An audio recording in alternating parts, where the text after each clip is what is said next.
and I'm Very good. Love all it. family friendly. So I'm gonna Love go it. special. Yeah, give me 1 second. I'm gonna wait till I see it on my end so I can share it. And then we do start a 30-second countdown to start the show. So just give me a second so I can see it. Good. Okay. Yeah, I see it. All right, we're gonna start with 30-second countdown to start the show, and I'll be right back with you. Okay.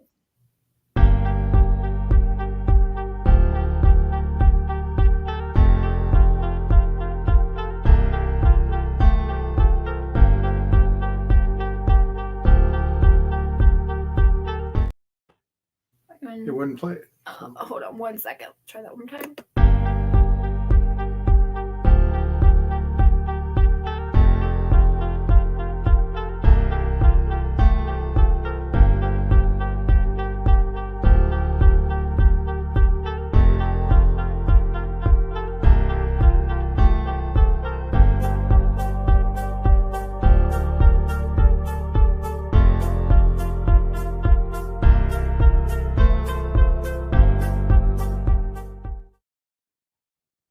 Good evening, everyone. Today is Tuesday, April 23rd, 2024.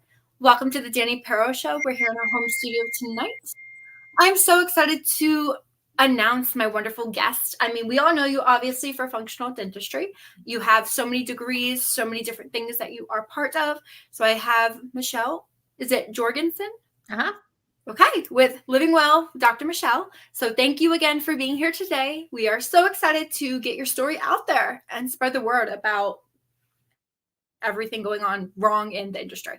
Exactly. Well, thank you. I appreciate the time to be here today. So I wanted to get a little bit started in the beginning, just so we all know exactly who you are.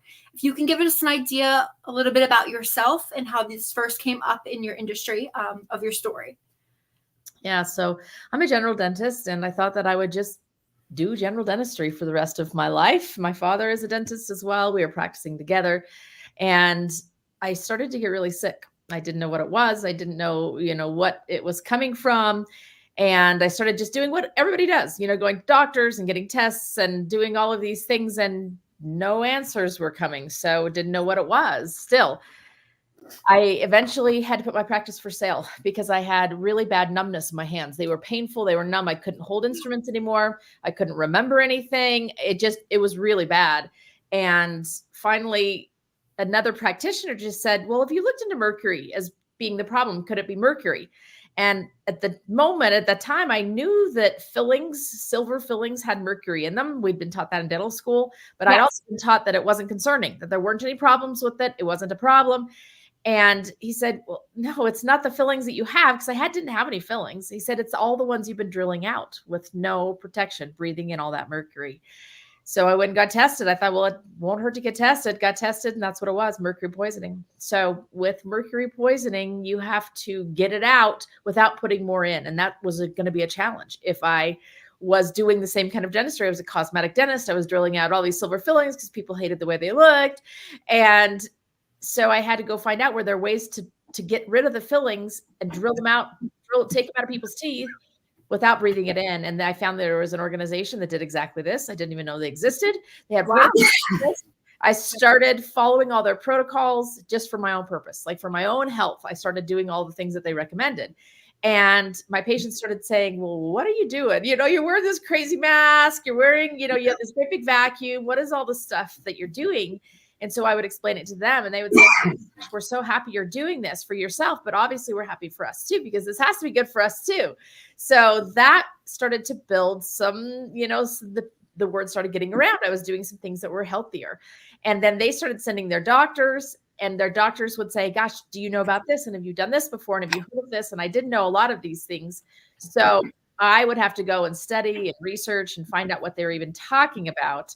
And then patients started just coming out of the woodwork, wanting what we were offering and saying, I've never heard that dentistry could have so much of an effect on health. And what else could be, influencing my health? And could this be why I'm still sick? And could this be why I don't feel well and I don't have energy and all of these things? And we started putting all the pieces together, that there are so many things in dentistry that can affect your overall health.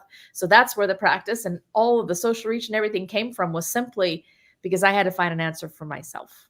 And that's incredible, though, because as you did find an answer for yourself, I'm sure you also wanted to look more into your family too, right? With any of the situation that they had, or if it was affecting them physically down the line. I mean, I know your kids are young, and you and your husband obviously different as well, but anything related to health, I had no idea it was from your teeth.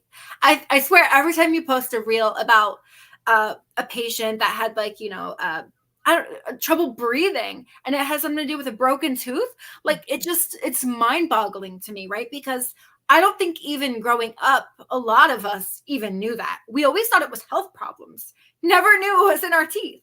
Yeah. So I feel like, you are honestly an angel when you have that, and God sent, because you are alerting everyone and letting them know that they have to look into dentistry, or just getting their regular routine cleaning, anything like that, to see kind of what's going on. And I feel like none of us would have known that, right? And Yeah. all I saw many times when I was trying to just look of remineralizing my teeth for any of the cavities I had prior, you always came up. And I'm like, this woman is an angel. I was like, every single thing that she has, I practically want to live by, because I have used your products, and I'll go more into depth during the show with that. But I just have to say, like, you definitely came up as like God sent for me and my whole family, because we all deal with situations with cavities, root canals, things like that too. And yes, it's nice to try to save money in the end and not spend thousands and thousands of dollars on dental procedures. But it's also amazing to see that we have the opportunity to kind of save our teeth, and we didn't even know there was a way to remineralize your enamel or anything like that. So I have to say, it's more the fact that you probably had to go much more history and depth with all of this after you first started your practice, and where it led to you now. Yeah, for sure. For sure. There was just had to be a lot of research, trying to figure out what was going on and what I could do to, find the answers. And the answers certainly weren't found in places I expected at all. I like I said, it's just pretty amazing to me. So I wanted to know, shortly after you had gotten the practice, right? This is something you were looking to do, different things. Within your practice, you were slowly probably tweaking things, right? Where you didn't want to use this, or you were trying to change something different. With all the research that you slowly did, when did you feel like you switched over to where it seemed more homeopathic for you and your patients? So I started having to change what I was doing it with mercury removal right off the bat. That was the first step that I took, was let's figure out how to take mercury fillings out and do it in a way that I wasn't going to get it in my body. So that was step number one. And it was essential if I was going to stay in practice. Otherwise I would have had to sell the practice, leave the practice. There was no way I could get well. So I started dumping mercury, trying to detox it out of my body, but then started adding all these other steps. So what we did is we would use a great big vacuum at the base of the chin. We would use a rubber dam in the mouth that would keep mercury out of the mouth. We used a nose thing that would go over the nose. We would use something that would go over the face. And, all of these steps were necessary to protect the patient, but also to protect me. I wore this like crazy mercury mask and, all these things. And so that was really step number one, is let's figure out how to just make this procedure healthier. But then I've always been a questioner. I've always asked a lot of questions, and I've said, gosh, if this was going on for me, what else in dentistry is dangerous to health that no one's talking about? This was just kind of like the canary in the coal mine for me. It was just like the starting point to say, gosh, there's something going on. And the interesting thing about mercury and fillings is it's still that way today. So any silver filling that anybody has in their mouth today is 50% mercury. There's so much talk about mercury in fish and mercury in vaccines and mercury in these things, but the large majority of mercury in the environment is actually in the mouth, and no one's talking about it. Wow, that is insane. Yeah, that's in all the drillings. Yeah, nobody's talking about it. They're walking around with it. The fillings that are in their mouth currently, every single day, 24/7, mercury is released from them. So this is a huge source of mercury exposure that nobody even talks about. Not only, so that's for the patient, but they also don't talk about it for the practitioner, for the dentist. And not at all. Yeah. It's interesting because there's statistics that show that dentists have a really high rate of suicide. And I would always scratch my head at that and say, well, why would dentists have a high rate of suicide? That's kind of interesting. And they always blame it and say, because dentistry is just really stressful. And I always laughed and thought, I can think of some other jobs that are probably more stressful than what I do, like a lot of jobs that are more stressful than what I do. So if it's not just the stress, perhaps it's because all of their brains are being fried by mercury. And I just had a friend's husband just commit suicide about 2 months ago, was a dentist. Absolutely devastating, left 5 kids at home.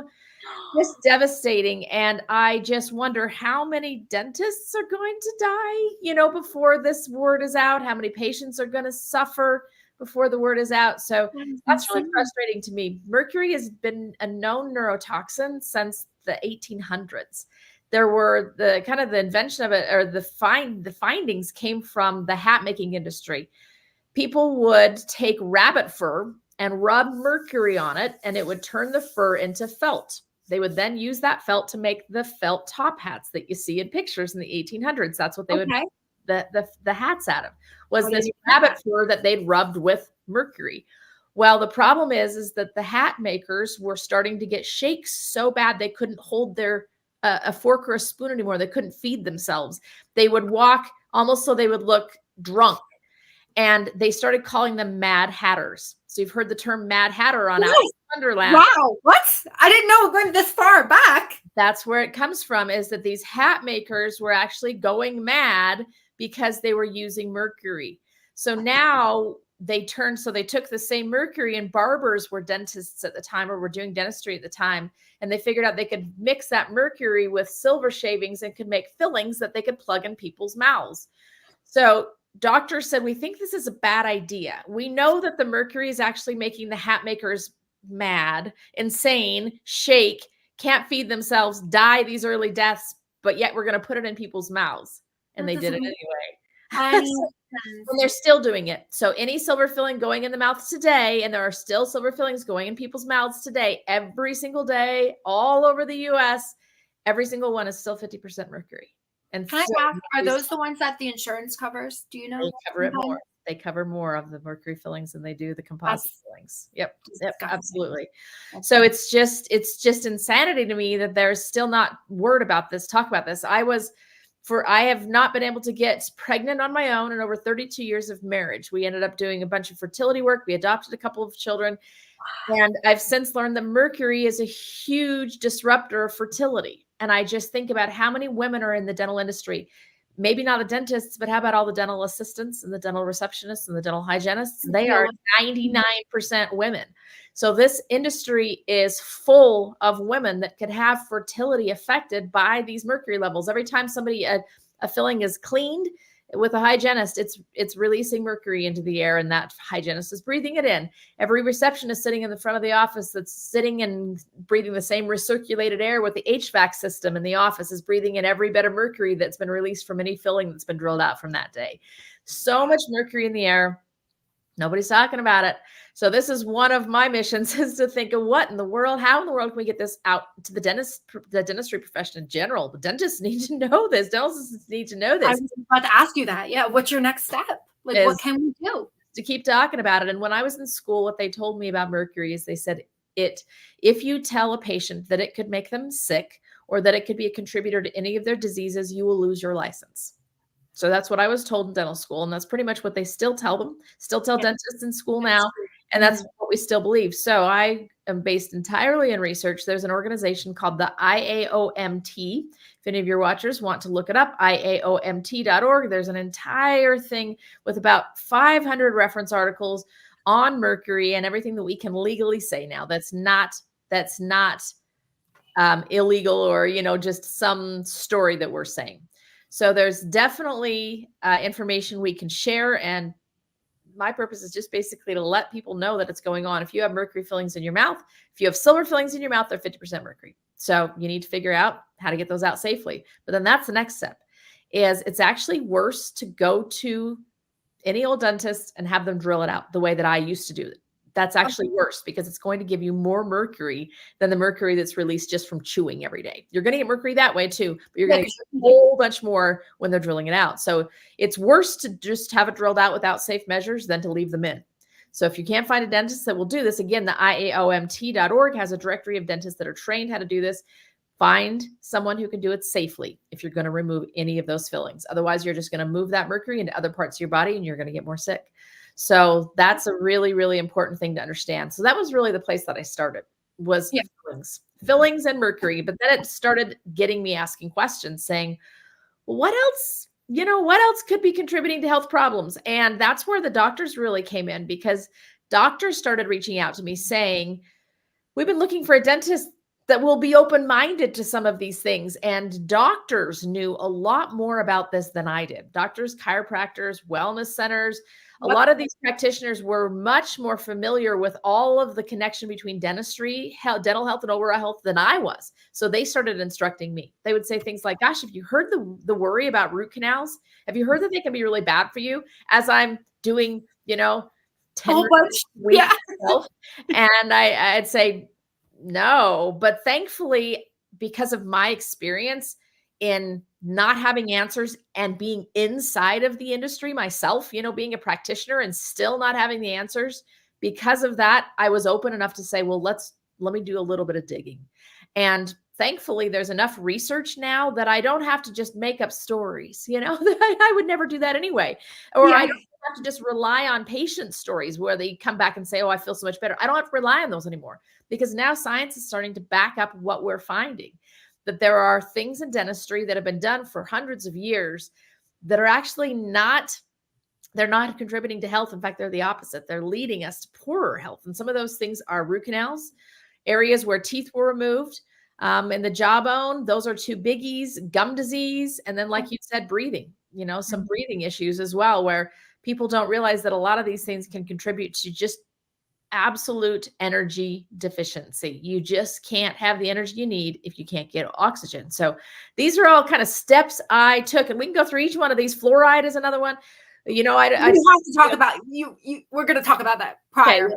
So that's really where I have gone, is just really how don't close your mind to it and then start looking for the research. And that's really where my practice started to change, is when I was open enough to listen. And then I started doing my own research and my own searching, and I found answers.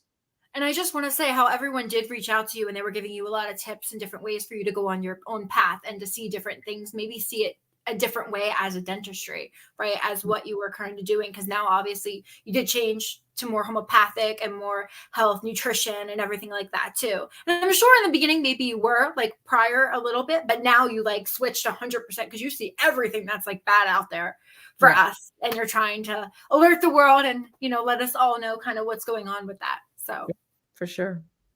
So I definitely have to say, as we're talking about everything, because we also know that you are a functional dentistry, correct? So if somebody was to ask you, what is functional dentistry? I know that's also what you go by.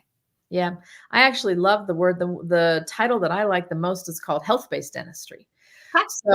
And the reason that I talk about it that way is because, well, when I first started down this path, the only thing I knew to call myself was a holistic dentist. But anytime you use the word holistic as part of what you're doing, automatically people start thinking you're going to be wearing tie-dye and you're going to be burning incense in your office and you're going to just be doing crazy talk stuff and you got crystals and things, and they automatically just discount everything you say. They just gosh, she's one of those crazy people. And so even though holistic, when you look at the definition of the word, makes sense because it's saying that everything is connected with the other thing, and so it's all whole and your whole body affects everything. And that makes sense. But there was just enough stereotyping that went along with that word holistic that I decided I just didn't want to use it really much anymore. I mean, we still use it because people sometimes are looking for that. But I don't think that like all those crazy stereotypes don't fit what we do at all. When people come to my office, they're actually quite surprised to find that we have an incredibly technologically advanced office. Everything we do has to be backed by science because people question what we do. So more than, just your regular old dentists on the corner, nobody's questioning what they're doing. because they're doing the things that people have been doing for 100 years in dentistry. Right. Nobody's questioning them. Nobody's asking them to prove what they're doing is right or the best thing for the body or anything else. Nobody's asking them, but they always ask me, what are you doing? Why are you doing this? Where's the research? Where's the science? And so we are the most technologically advanced office you're going to find anywhere. We have the most state-of-the-art equipment and materials. We have, all of the procedures that we do we have to be able to stand behind. So I don't like the word holistic. We started using the word functional and integrative, but it was confusing to people, honestly. And so I've just settled into health-based. Okay. I like that terminology of it's health-based. Everything we do, we say, how is this affecting your health and how can I improve it? So that's why I use that terminology, is just health-based. And that's what it means. So from health-based to everything when you switched over, is that where Living Well with Dr. Michelle came from? Yeah. So as I started going through my own journey, I was changing all sorts of things at home. I was changing my diet and the way we were eating. We threw out all the, the junk food and things that we had at home. I started adding a lot of things into our garden and adding those into our meals and all of those things. And patients started saying, well, where can I find out more about what you're doing? Where are your recipes? Where can you teach me how to garden? And all of that. And so Living Well with Dr. Michelle was literally, it's just living well. It's what I do to live well at home. And it's just sharing it with other people, because they said, well, if you're going through these changes in this process, then we would love to know what you're doing, because we want to learn from you as you're doing this. And that's, you want to do it too. Exactly. Yeah. And that's what Living Well with Dr. Michelle is it's just simply it's showing you what I'm doing at home. And it's a lot of exploration. I try a lot of things. I try it quickly, so I go through a lot of testing and things just at home and say, yeah, this worked, this didn't, this wasn't worth it, whatever it might be. And that's what Living Well is. And we then moved into the product development, because I couldn't find, people would say, well, gosh, what product should I use? What toothpaste should I use? And I was having a real hard time recommending anything. So finally I said, well, I guess I better make one. And so that's where the products came from. So we can dive a little into what those products are and the foundation behind them, if you'd like. Of course, please. So I have this one, if you can see. Yep. Yeah. Tooth powder. This is the sensitive one. Yep. So why don't you tell me a little bit about this amazing product and what's in it? Yep. So, mercury is one of those things in dentistry that nobody questions. And fluoride is the second. Mercury and fluoride are the two biggies in dentistry that people just don't question. And I don't think that that's a great way to approach your health, is just to take everything at face value and not question what's going into it. So let's talk a little bit about the genesis of fluoride in toothpastes.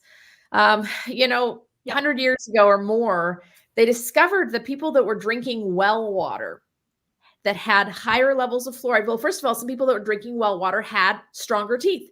They also were kind of splotchy. They were kind of splotchy, yellow and white splotchy, but they never got cavities.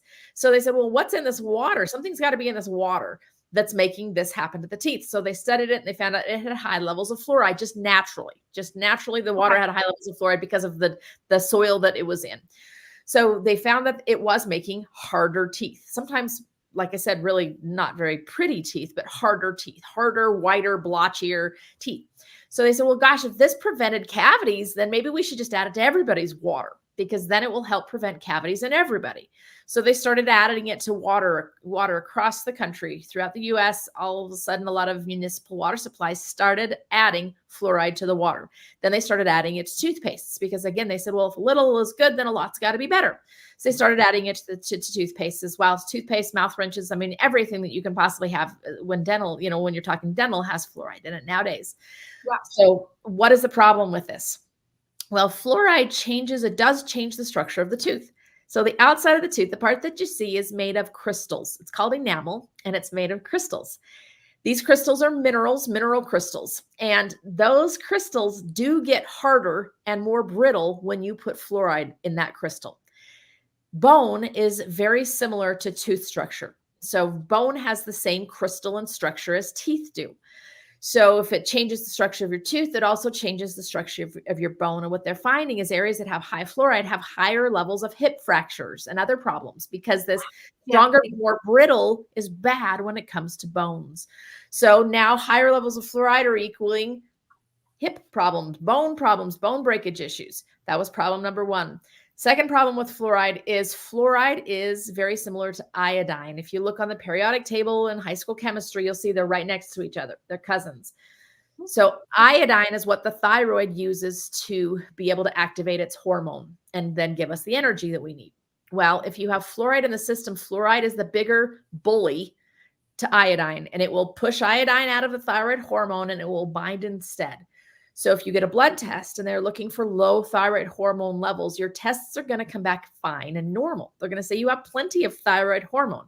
What they aren't testing and can't test is that thyroid hormone activated by fluoride or by iodine? Because if it's activated by fluoride, it's useless to your body.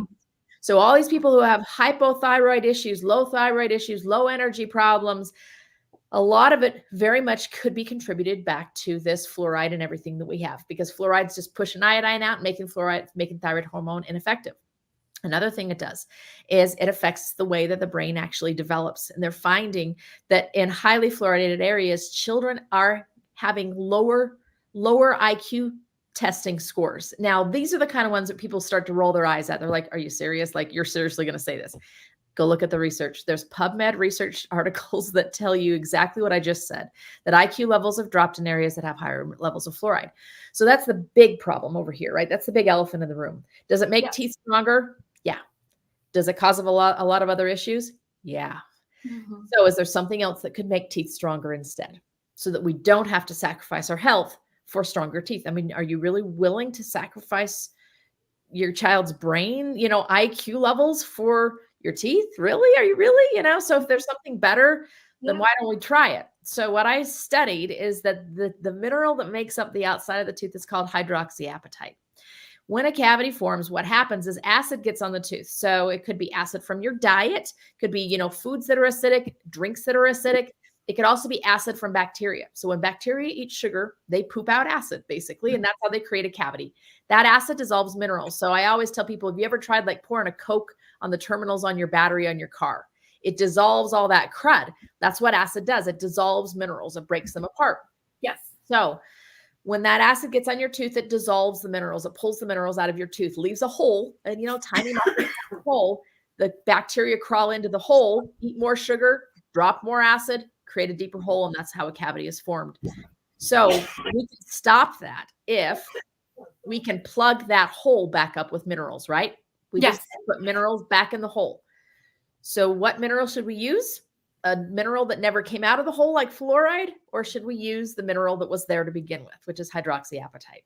The mineral that was there to begin with. Doesn't it make sense? That's what was lost. Let's put it back. Yeah. So this is called remineralizing your tooth. So that's what the tooth powder has in it, is hydroxyapatite, which is the mineral the teeth are made of. Yeah. So if the tooth is if it's being dissolved, then let's just put a mineral back. And teeth can actually heal this way.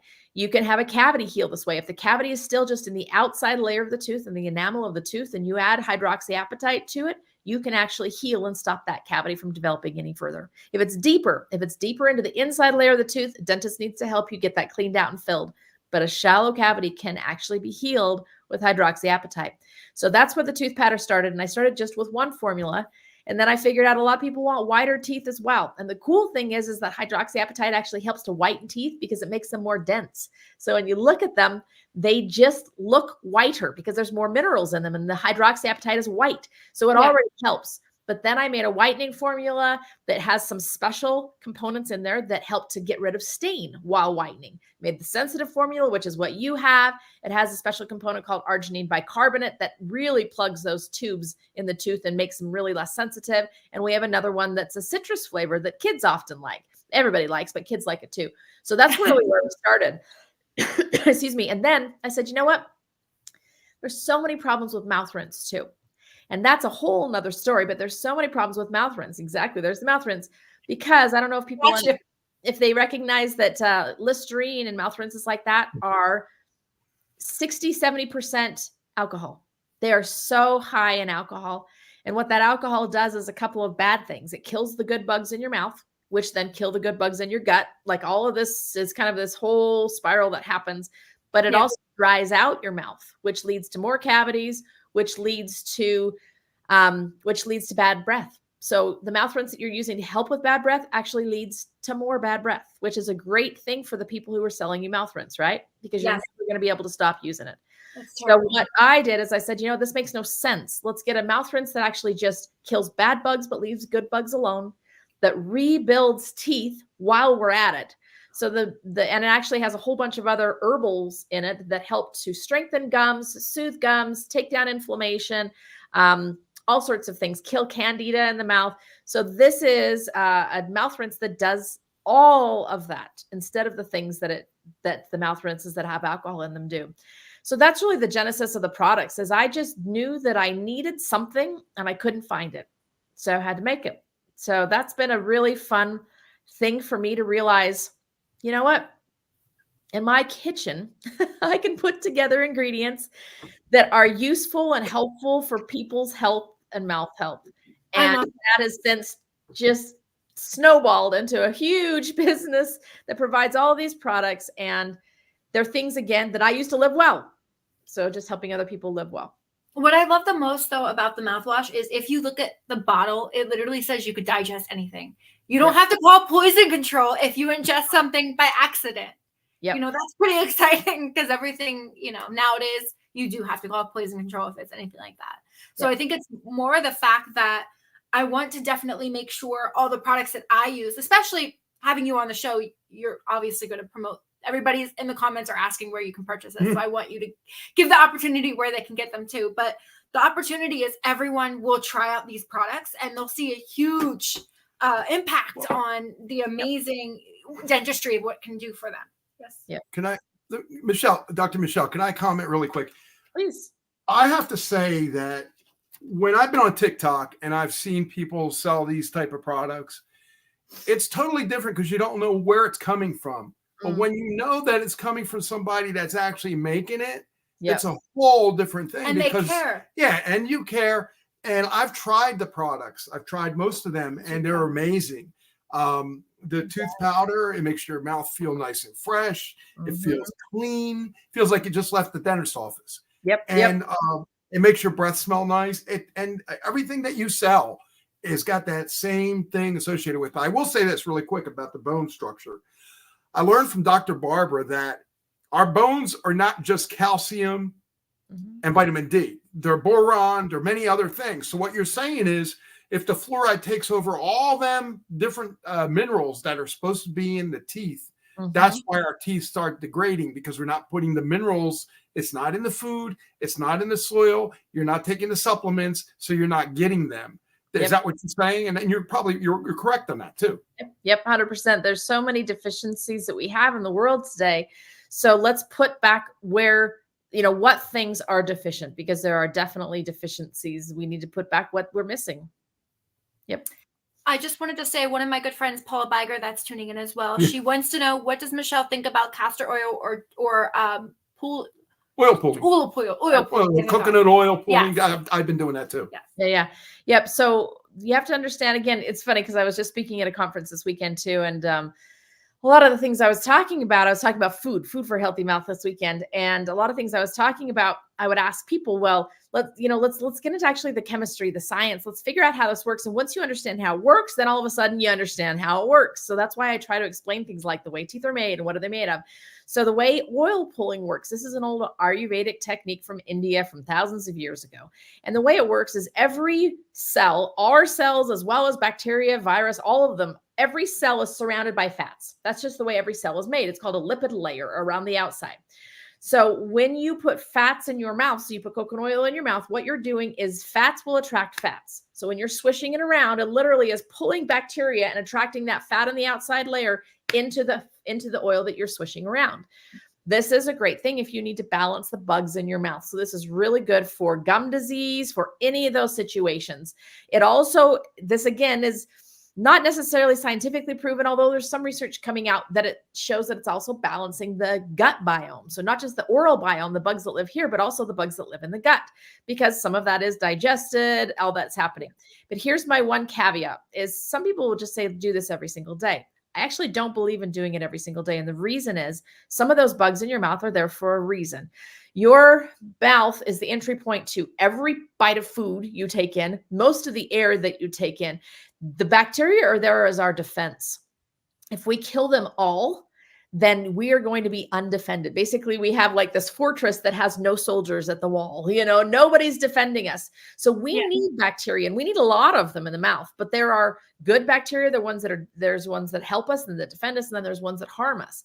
So the idea is to balance the number of bacteria so that the good ones can outnumber the bad ones. So if you are oil pulling every single day, you are going to be getting rid of all microbes, all bugs. And I don't think that that's needed, number one, for health, but I think it actually could be detrimental over the long run because you could be throwing off those balances. So what I recommend for people is when they're doing oil pulling to do it about 3 days in a row, just to kind of get things rolling, and then only do it about every third or fourth day. So a couple times a week is really all you need just to kind of balance things, get things kind of, back in motion, back moving again. But really, we want to keep a lot of these good bugs there. That's why the mouth rinse has colloidal silver in it. And some people will push back and say colloidal silver is a problem. Wait, I did not know that. We use silver. Yeah, we use silver all the time. All right. That's the base of the mouth rinse is colloidal silver.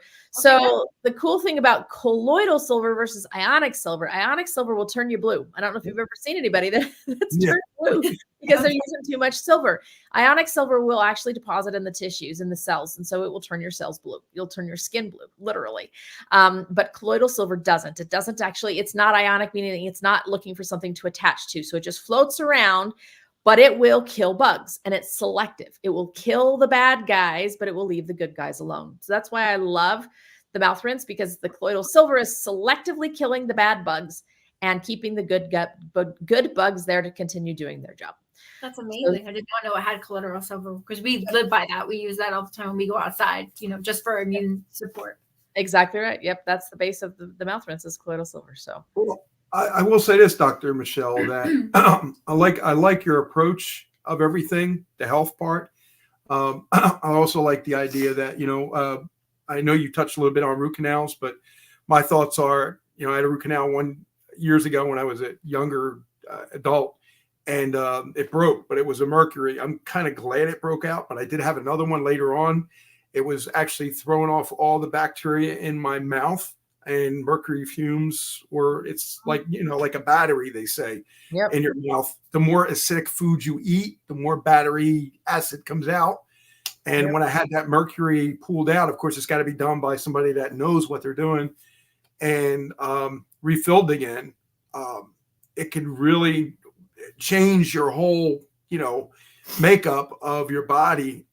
So I think that because I think that all the tooth, a lot of people don't know, but all the teeth are connected to all our organs because they're tubules, as you said, and they're also working with the dentin and going through, the little capillaries and everything in our bodies, where if you cut that off and do a root canal, you're blocking that tooth from now getting it, whether it was corroded, destroyed, or whatever.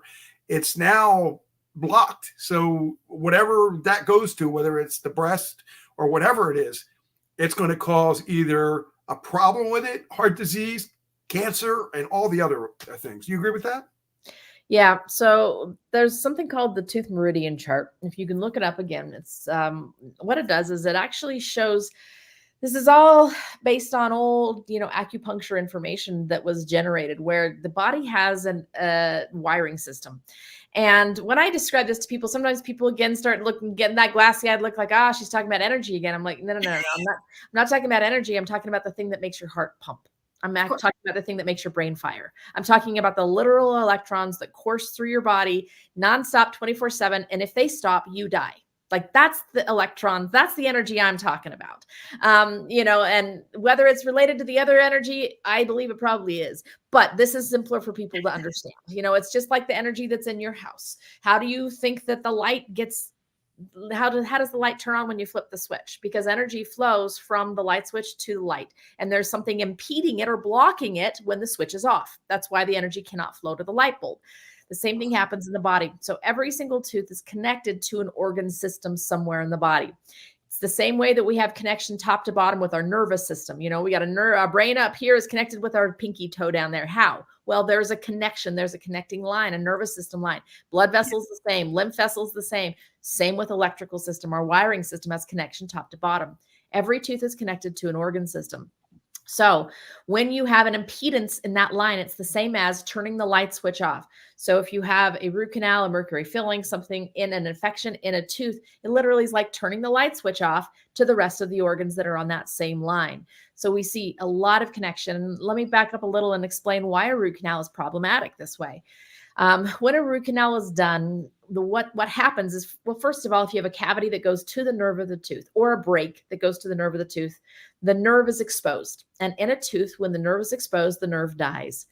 So now the center portion of the tooth is dead. So to do a root canal, what they do is they drill down into that center portion of the tooth. They use these tiny little files that clean out all the dead nerve tissue inside of the main root. It's called the root canal. It's the canal inside of the root. They clean it out, disinfect it using bleach. That's actually the material that we use to disinfect a root canal is bleach. Put it out inside of the tooth, and then you fill it up with a plastic-like material called gutta percha. The trouble is there are little tiny tubes that go off of that main canal. That's how the tooth gets nutrients from the base of the tooth all the way out to the part you see. Those little tiny tubes are too small to clean and too small to fill. There's no way we can clean every single tube inside of a tooth. You can ask any dentist and they will admit this exact same thing. There's no way to completely clean it. So there's always going to be dead tissue left inside of that tooth. Well, this is the reason why if you have a gallbladder attack, they don't take your gallbladder out, clean it up, and then shove it back in again. Well, they know it would never work. Your body would never accept a dead organ, but a tooth that has a root canal is actually a dead organ. It's still in your body and it's still dead. It's dead. It has no blood vessels. It has no nerve tissue. It's dead. So bugs find the dead stuff. They always do. And they always collect around the end of the root of these teeth. You don't know that it's happening though, because the nerve is gone. So your early warning system is gone. You don't even know it's happening. You don't know this, but the bacteria are spreading, eating away all the bone at the end of the tooth root. Every time you chew, you're shoving that bacteria into the bloodstream, into the bone, and that infection is spreading everywhere. So that's the light switch, turning off the light on a system, on a connected system. These teeth right here are breasts. So I have yet to find somebody who has cancer in their body, and I don't find infection somewhere in their mouth. It doesn't actually happen. I've yet to find it. These teeth, particularly, if somebody comes in with breast cancer, I say, "Where's your root canal?" We look at their X-ray, and right there is usually right where the root canal is, because that is just turned off the light switch to breast health. There you go. I just got a root canal, Dr. I told her not to, Doc. With porcelain crown, but now I'm so scared because of what you're saying. It's the dead root, unfortunately. So the key is the cone beam CT scan. So the problem is why are we not talking about this? Again, it's one of those things in dentistry we're not talking about. Why are we not talking about it? Because we can't see it. Traditional dental x-rays don't show. They do if they get really large. If the infection at the end of a root canal gets really large, it shows on a traditional x-ray. However, most of the time it is not going to show up on a traditional x-ray. It only shows up on something called a cone beam CT scan. That's a 3D x-ray that some dentists have, usually surgeons have. Dentists who are looking for this have them. A lot of times dental specialists will have them, and they show us everything in 3 dimensions. As soon as I started looking at these cone beam CT scans, I got a sick feeling in the pit of my stomach, and I said, I had no idea. I had no idea how many of these old root canals have huge abscesses at the end of the roots, and I had no idea how those abscesses can affect the rest of the body. So when I started putting 2 and 2 together, I stopped doing root canals completely. I had to draw that line in the sand very quickly. I said, no, I will never do another. I have to give it as an option to every single patient, because that is legally what I'm required to do.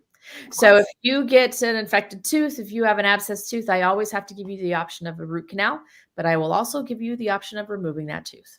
And that is what I would do if it were my tooth, is I would remove the tooth, because it's not worth risking the health and the rest of the body that's connected, in my mind. Again, this is all a personal decision, and sometimes it's based on your overall health. If someone is very ill before they get a root canal, that's going to just push them over the edge. If somebody's very young, and perhaps you are, you're young, you're healthy, maybe you're okay for a few years. My son, he took a baseball to the mouth when he was 11 and broke out 3 of his front teeth. We did a root canal on one of them, and it stayed there till he was about 23, old enough to get a dental implant. By that time, it had abscessed. We had to do a whole bunch of bone grafting to rebuild all the destruction that had happened because of the root canal. So that's another thing to know about. But sometimes we use it to hold the tooth in place for a little while until we can do a dental implant. So it's not the end of the world if you get one, but just know that it has a lot of potential to create health problems elsewhere in the body that you don't even understand. I'm scared. Is there any way to turn that light switch back on in that tooth without having an unroot canal? There's no way, because once the tissue's dead, you said? It's just like a gallbladder. You can't make a gallbladder come back to life. Once that is dead. I have 2 more they want to do, but I said within time I can't afford. Like I told her, please, rethink about I know you're young, but rethink about doing a root canal for every tooth, because I know, and you're probably going to agree with me, that a lot of dentists agree to do it because it's a money thing. The insurance companies make money. And they think, honestly, dentists, our job, we were told, is to save teeth. That's our job, is to save your teeth. Right. Yeah. So a root canal does that in essence. We save it. It saves it. It's in your head still. But what I say now, because it used to be that I would do anything to save a tooth. And now I say, you know what? I will do anything to save your health, even if it means removing and replacing a tooth. Your health isn't worth a tooth, because I can replace a tooth. Yeah. Another reason is, I think, as you said, Dr. Michelle, is what we were explained to is because the tooth, it's now there's a space there, and then the bone structure, as the teeth move or change, it changes that, and there's a lot of other different things that they tell you, and they put you in the fear thing of doing it. And then they say, well, we suggest to get it done. It's kind of hard not to do it, especially if you're not a dentist, and the dentist is telling you to do it at the best of your knowledge. Yep, that's why I try to share this. I saw somebody said something about wisdom teeth and anxiety, so we'll touch on that quickly. Yes, my mother did. Yeah, put it back. I saw that. When a tooth is removed, there is something called it's called the PDL, periodontal ligament, that surrounds the tooth. And that ligament doesn't just naturally come out with a tooth. So it's kind of like the placenta and a baby. You have to remove it separately. And that ligament, if it's left behind after a tooth is removed, the body doesn't know that the tooth's gone for about 10 days. And in that 10 days time, the gums grow over the top. It's like just a cut, things. I'm just healing a cut here. The gums grow over the top down to the hole, but the bone doesn't start growing because it thinks the tooth is still there. Finally, the ligament dies. It goes, oh, I'm supposed to heal bone, but there's no room to heal the bone anymore. So now you get a dead ligament surrounded by gum tissue and no bone where bone should be.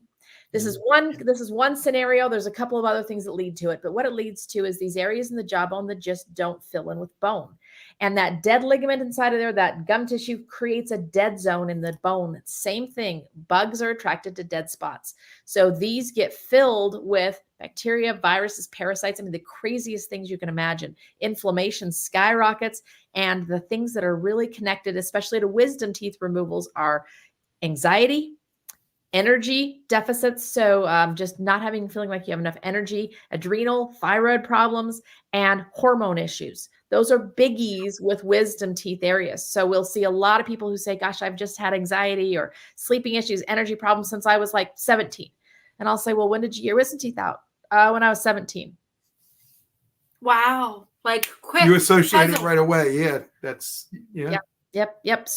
So many things like this are just untalked about, not really known, but there are things hiding in your mouth that you need to know about that affect your health. So the cone beam CT scan is the key. You have to be able to see it. And like I said, dentists don't know. They just don't know because they can't see it unless they have this technology. They have the ability to take these scans. They just can't see it.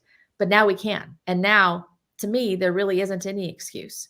I have another question for you, my good friend Vinny, that's tuning in. Can you see it, Dr. Michelle? Yep. Is it true that it costs more money to remove a tooth than to have a root canal? It depends. Depends on who you're talking to. Usually it's about equal. To remove the tooth or to have a root canal, it's about equal a cost. But when you remove it, you now have the cost of replacing. So that may bump the cost higher because now you're going to need to replace that tooth that's missing. But I will often tell people, just get the tooth out, get to the point of health. We can replace it later. There's always a runway we can move down, to replacing, but your health is waiting. It's waiting. You know what I mean? It's not going to wait for you to be able to replace the tooth. It's waiting for you to remove the tooth. Remove the tooth. We can always wait to replace it.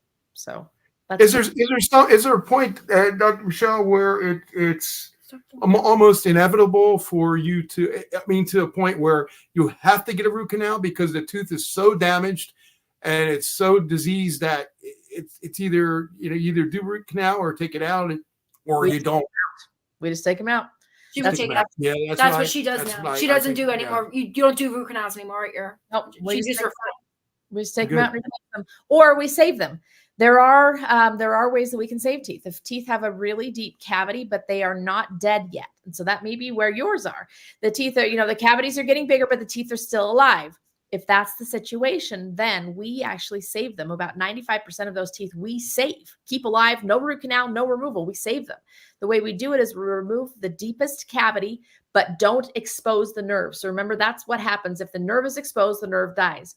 We don't expose or uncover the nerve. We take away the cavity down to the point where if we took more, then the nerve would be exposed. We're now going into either a root canal or a removal. We remove it down to that layer, and then we treat it with ozone. Ozone kills bacteria on contact. So what it's going to do is it's going to kill the bacteria that are creating that cavity, kills all of the bacteria, completely sterilizes the tooth. We just fill over it. And now the cavity doesn't progress, doesn't get any deeper, doesn't kill the tooth. We save the tooth alive. You never need a root canal, or you don't have to remove the teeth. Neither option. The best option is use ozone and save the tooth. Take out the decay, keep the tooth alive, and save it. I mean, I know you're in Utah, but on your website as well, there is like a way that people can, like, you have different trackers, right? I think in different states. I think there's one in New Jersey, if I'm not mistaken. That's where we're from. Yeah. So the website is livingwellwithdrmichelle.com. Mm-hmm. And that website, we have a directory, a dentist finder on there.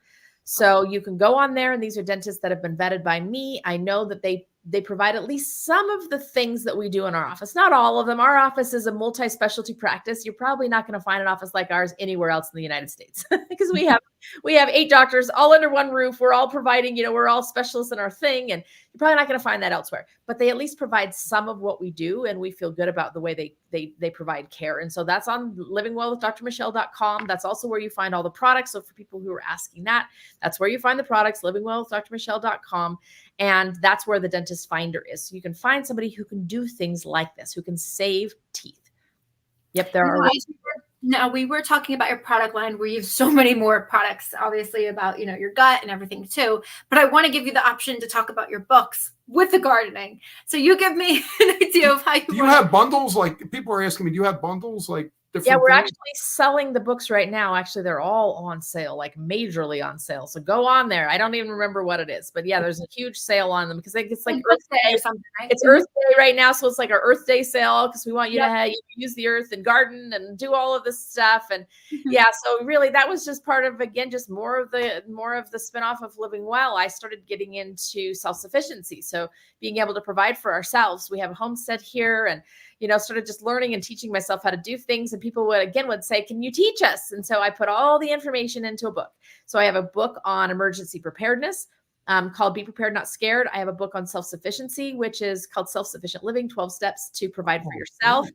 I have another book on real food for real families. So this is all about how do you provide real food for your family that you can feel good about, that's going to help with health, dental health, and overall health.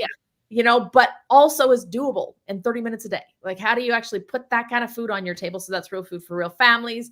I have a book about dental health called Healthy Mouth, Healthy You. It teaches you all the stuff that I'm talking here about, but in a real user-friendly, simple to implement way. So those, I believe, are all on sale on the site right now. So check them out. Go see what's on there. Go see what you're interested in. I'm a book reader and a book writer. I love to read, and I can usually take whatever I read in a book and turn it into life, turn it into practice. So because I can do that, I now try to simplify, 10 books into one and say, okay, this is just the stuff you need to know. Just take this and go do it. This is going to help. So that's where the books came from. Incredible. She's amazing. I told you. I truly love having you here. I mean, I don't even want to say goodbye when the show ends officially. But I just have to say the time and everything that you gave us and the information for everyone out there, a lot of people that were tuning in, my family and friends too. We're also excited to hear that there's somebody out there that is trying to show the good side of what everything that's bad out there, that there's still hope for teeth that are, almost going to be dead, or there's different ways that we can go around it, especially with the fluoride situation. Now I just wanted to give you the opportunity because these are amazing and really, really strong, but I have the elderberry all natural and the plus immune support that I also did get from your website. So I wanted to give you an opportunity to talk about elderberry. Okay, so I'm big into herbal medicines. In fact, so I'm writing a book right now. It's going to be published by Simon & Schuster, by an imprint of Simon & Schuster next spring. So watch for that. It's going to be called You Go Girl. Yeah, hopefully called Well. They get a little bit of say in the title of it. So at the current moment, it's currently called Well. But it talks all about how do we use plants for health. And well, it talks about how do we use the 5 elements of the earth to get more energy. And plants are one of the 5 elements of the earth. So elderberries are one of the plants that I use a ton. Elderberries are something that have been used for hundreds of years. Every grandma, would make elderberry syrup for their grandkids and would feed it to them when they were coughing or not feeling well, or even just stay well. Elderberries have amazing immune properties. They help your immune system stay strong. And really, when people say, well, how do you not get sick? Well, the answer is you help your body stay well. And we focus so much on sick and disease and curing. Well, really, the focus should be on staying well. Our bodies don't need to get better if they never got sick to begin with. Correct. So elderberries fall into that category of helping us stay well. They help support all of the systems so that you never have to get sick to begin with. And that's why we have the whole elderberry line that has just plain elderberry concentrate. We also have one that has herbals that help with energy, another that has herbals that help with immune system, and another has herbals that help with inflammation. We also have a couple of teas, one for energy in the morning and one for sleep in the evening, and they're all herbal based. I am 100% believer that everything that we need is here in the earth, in the natural world around us. We have just completely forgotten and lost the information about how to utilize it. It's time we learn again. You know what? The other thing is you posted something, I think, on your Instagram or Facebook about grounding, right? Yep. We were also putting your feet on the ground. So that's also something. The earth element. Yep. 100%. So the earth is an absolute massive resources of electrons. And again, it goes back to that energy we were talking about. What flows from the light switch to the light bulb to turn it on? It's electrons. Well, what flows from your cells to your muscles to make them move, your cells to your brain to make it fire? What does that? It's electrons. Well, if your light bulb needs them to run, your cells need them to run too. And where do you get them from? The earth is a massive bank of electrons, but you can't get them unless you touch the earth. So this is grounding, and there's many different ways you can do it. There's grounding shoes, grounding sheets, or you just can simply for free go and sit on the ground. That's the best, most free medicine there is. That's amazing. Wow. So tell me if you have anything upcoming, whether besides we talked about your new book that you're working on. Do you have more product line you're also working on? More products? We're actually working on a toothpaste right now that has an ingredient that's never been used in a toothpaste that literally kills gum disease completely, takes care of gum disease completely, and is almost 100% amazing at taking care of cavities. Like you use this, you don't get another cavity. So we all need this, and we all need that. Yeah. So that should hopefully be out in about 3 months' time. We're just right in the middle of formulation right now. I'm excited to hear about that. So that will be posted or promoted, probably teasers. You'll be posting. We'll get that all on there. Yep. I have another question real quick. This is about neutralizing the mouth acid in your mouth, because I had problems years ago with a lot of acidic foods when I wasn't really eating a lot of acidic foods. And they said my saliva count was really low. And I was drinking a lot of water at the time. Do you have any type of thoughts on that? So your saliva should be able to naturally neutralize what's going on with the acid in the mouth. The key is you have to give it enough time. And that may be the key for you. Every time you eat something, the pH in your mouth or the acidity increases. Basically, it gets more acidic. Every time you eat, it becomes more acidic because that acidity helps to digest the food. You start digesting your food in your mouth. So it becomes more acidic every time you eat. Well, the saliva comes and neutralizes the acidity. So if you're eating every 15, 20 minutes, if you're snacking, you're never allowing the saliva to bring it back to a neutral level. You're never giving it a chance to do the job. Right. So that's a key, but also making sure that some people will say things like, oh, drink lemon in your water. It's so great for you. It's true. But guess what? That's acidic. So if you're constantly just swigging water with lemon in it, what are you doing? You're constantly dropping the pH in your mouth. You're constantly making more acidic. You're constantly dissolving your teeth. So I just reinforced, and somebody at this conference this weekend said, well, how about kombucha? I said, is kombucha acidic? And they're like, no. I said, are you kidding? It tastes like apple cider vinegar. Of course it's acidic. If you drink kombucha all day long and just sip it, you are dissolving your teeth. Yeah. Like, you have to think, I have to give my mouth a chance to neutralize. I have to give my mouth a chance to neutralize. Plain water is fine. Do check your water, though. There's a way to there's really inexpensive pH drops that you can buy on Amazon or anywhere, and test and see, is your water acidic? Because I think you may be shocked to find that even filtered water may be acidic. This is a real quick and easy for like $7 on Amazon. You can get a bottle of pH reagent drops and find out what is the acidity of the water that you're drinking. So it's just all about science. It's just all about acid. You just have to give your mouth a chance to neutralize, and then you can add alkaline foods or alkaline creating foods in the mouth as well. Things like, there's some that I love. Yogurt is one of those that's alkaline. So there are things that you can do to actually decrease the acidity, but honestly, the best thing to do is just give it time between food. It's incredible. Oh, I don't want to say bye. Oh, thank you so much. You gave us a lot of information. Great. Well, thank you both for hosting this, and I'm glad we can share.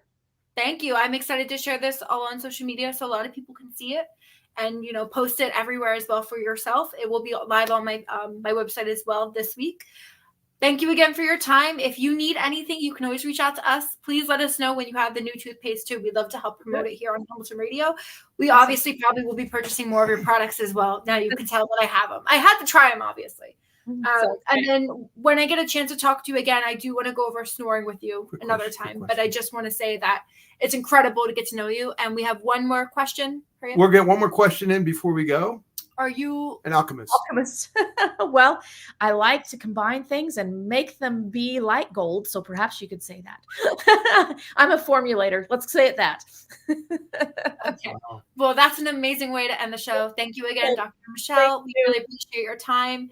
And everyone can find her products on livingwellwithdrmichelle.com and go get her books. They're on sale right now as we speak. I think till midnight tonight, right? I don't even know. Good. And Dr. Michelle, when we end, we're going to talk to you for a couple minutes, okay? Okay, sounds good. All right. Have a great night, everyone. Thank you for tuning in. Make sure you guys tune in every Tuesday from 6:30 to 7:30 Eastern Standard Time. Have a good night.